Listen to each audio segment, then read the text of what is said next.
let's talk about a sequel that had to fight for its reputation from day one. By 1994, Street Fighter II had already given us Turbo's blistering speed.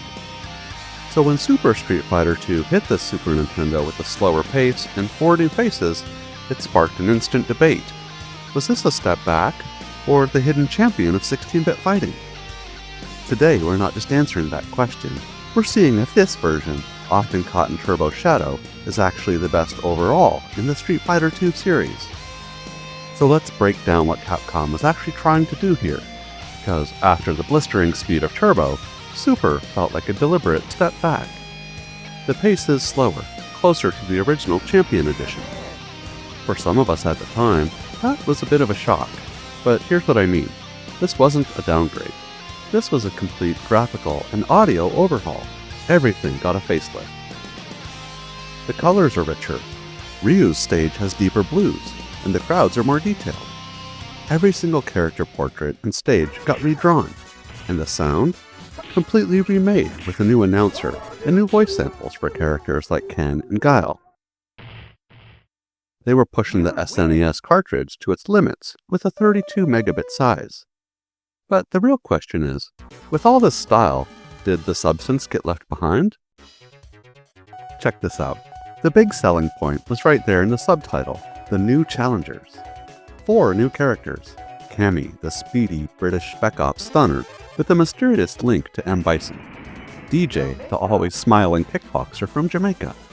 T-Hawk, the powerhouse from Mexico. And Fei Long, Hong Kong's answer to Bruce Lee. This brought the roster to 16 fighters, which felt absolutely massive back then. But here's what most players miss. Adding 4 new characters isn't just about more options. It's a balancing nightmare, and that's where Super Street Fighter II gets really interesting. Now, let's talk about the invisible stuff. The changes you felt but maybe couldn't articulate as a kid. This is where the deep dive gets good. Capcom was refining a formula they'd already perfected. Every returning character got tweaked. Ryu got a fiery red Hadouken. Shoryuken! They were fine-tuning the balance across the entire cast to accommodate the new fighters. But the single most important addition, the one that changed fighting games forever, was hiding in plain sight on the HUD, the combo counter. This seems standard now, but in 1994, this was a revelation. Seeing those hit numbers pop up officially, tracking your reversals and recoveries with bonus points, it transformed how we played. It wasn't just about winning the round anymore, it was about style. It pushed you and your friend on the couch to discover those brutal, beautiful combinations. It turned a fight into a performance. Okay, so the game taught us to chase combos, but here's the tricky part. With the slower speed compared to Turbo, those combos felt different, heavier, more deliberate.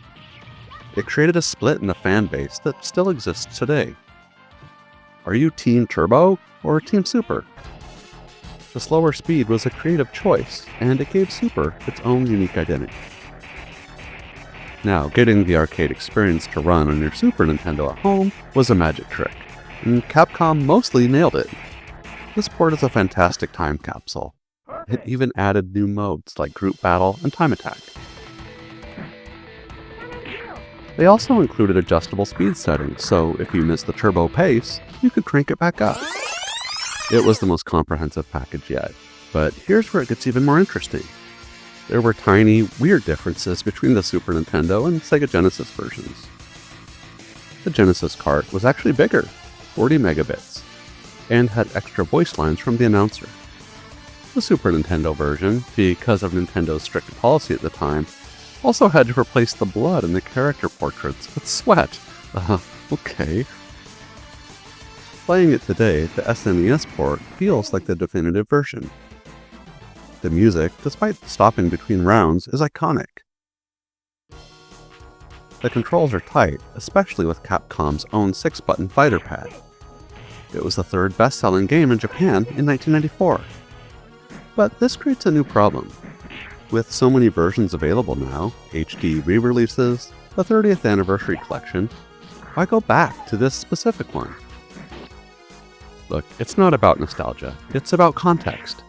The SNES port represents the absolute peak of 2D pixel art fighting on 16-bit hardware.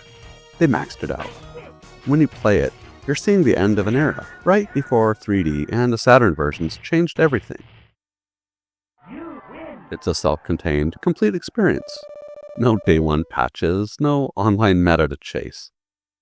Just pure, refined mechanics that have aged incredibly well because they're built on fundamentals.